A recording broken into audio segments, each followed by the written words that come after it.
नमस्कार। आजकल तनाव का स्तर इतना बढ़ता चला जा रहा है कि जो आनंद बोला जाता था कि आनंद आ गया, मजा आ गया, मस्ती जो होती थी वो धीरे धीरे करके जीवन में से निकलती चली जा रही है और तनाव उसी गति से पूरे के पूरे जीवन का एक हिस्सा बनता चला जा रहा है।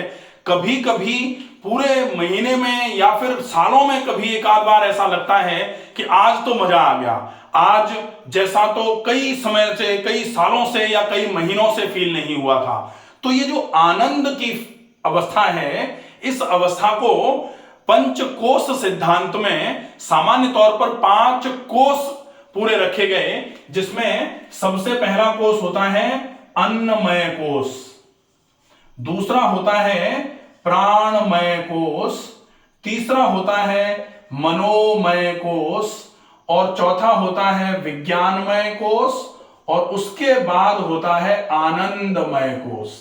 तो ये जो कोष सिद्धांत है, इसमें सबसे पहले अन्नमय कोष की बात करी जाती है और अन्नमय कोष जो है इसमें आपका आहार और दूसरे नंबर पर व्यायाम या फिर योग आता है। आहार और व्यायाम या फिर विहार या फिर योग मान लिया जाए इसको, ये अन्नमय में आता है कि आप अगर अन्नमय की शुद्धि करना चाहते हैं तो फिर आपको अच्छे आहार, नियमित व्यायाम, विहार या योग करने की आवश्यकता होगी। दूसरे नंबर पर आप जब प्राणमय की बात करते हैं तो यहां आपको ब्रीदिंग एक्सरसाइजेस पर बहुत अच्छा फोकस करना पड़ता है या फिर यहां प्राणायाम का अभ्यास आपके लिए बहुत अच्छे तरीके से हेल्पफुल साबित होगा। तीसरे नंबर पर मनोमय की जहां बात आती है वहां बात आएगी मेडिटेशन की। अगर सही तरीके से मेडिटेशन मतलब अपनी इंद्रियों को बाहरी विषयों से हटा करके आंतरिक विषयों पर लगाने की क्रिया जो है, सामान्य तौर पर इसको प्रत्याहार बोला जाता है। प्रत्याहार का मतलब जो आपके अष्टांग योग में आसन, प्राणायाम,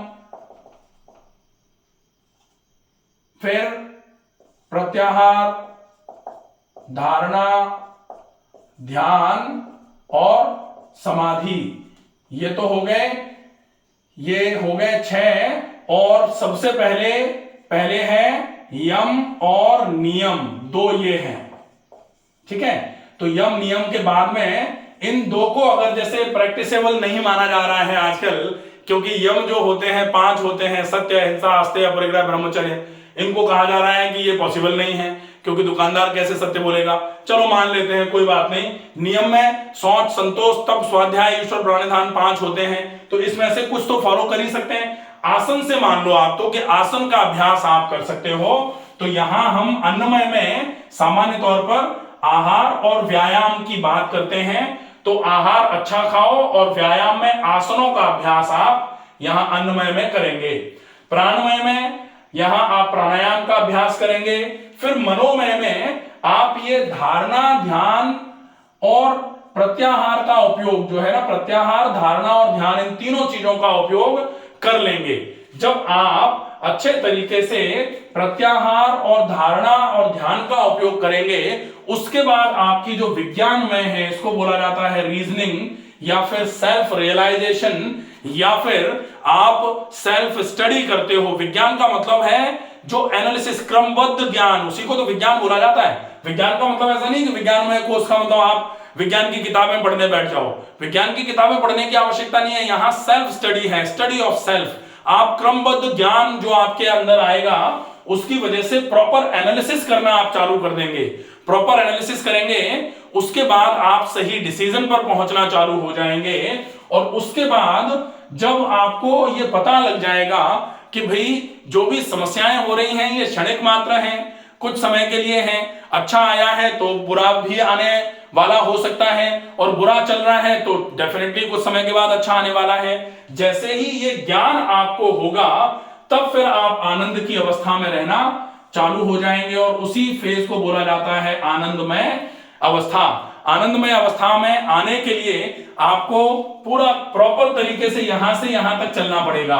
अगर आप, लेकिन आजकल क्या हो रहा है, जैसे कोई व्यक्ति बहुत अच्छे तरीके से बहुत अच्छी प्रैक्टिस करता है, बहुत मेहनत करेगा, खूब मेहनत करी, खूब मेहनत करने के बाद उसने पूरी टीम को अच्छे तरीके से लीड करना चालू कर लिया, उसने फिर पूरा का पूरा डिसिप्लिन मेंटेन करके सारे के सारे लोगों में कोऑर्डिनेशन बनाना चालू कर दिया, तब इसको बना दिया मैनेजर, या फिर जनरल मैनेजर, जीएम।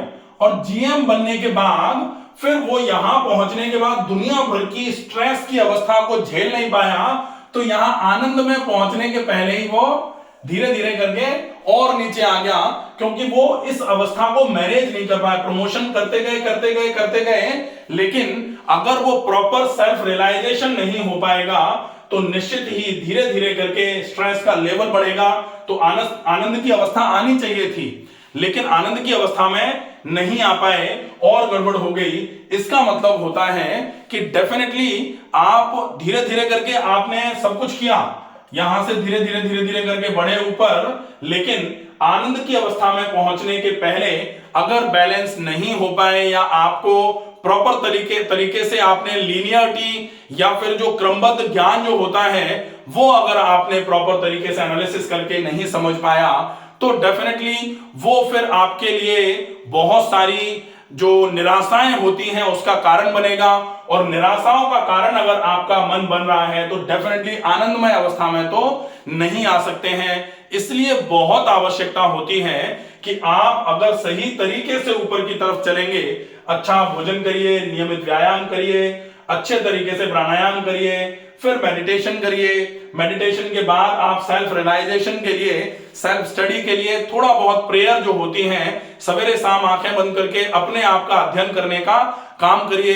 धीरे धीरे करके आसक्तियों से मुक्त होना चालू हो जाएंगे, और जैसे जैसे आप आसक्तियों से मुक्त होना चालू होंगे तब फिर धीरे धीरे करके वो आनंद की अवस्था आना चालू होगी। और वो आनंद की अवस्था अगर एक बार आपको ऐसा लगा कि आप इस अवस्था में हैं, तो निश्चित ही आप ये मान लीजिए धीरे धीरे करके आपको सब कुछ फिर धीरे धीरे करके शरीर में से रोग हैं तो दूर होना चालू हो जाएंगे, जो स्ट्रेस तनाव है वो धीरे धीरे करके दूर होना चालू हो जाएगा, क्योंकि फिर कोई भी लोकल फैक्टर आपके मन को विचलित नहीं कर पाएगा।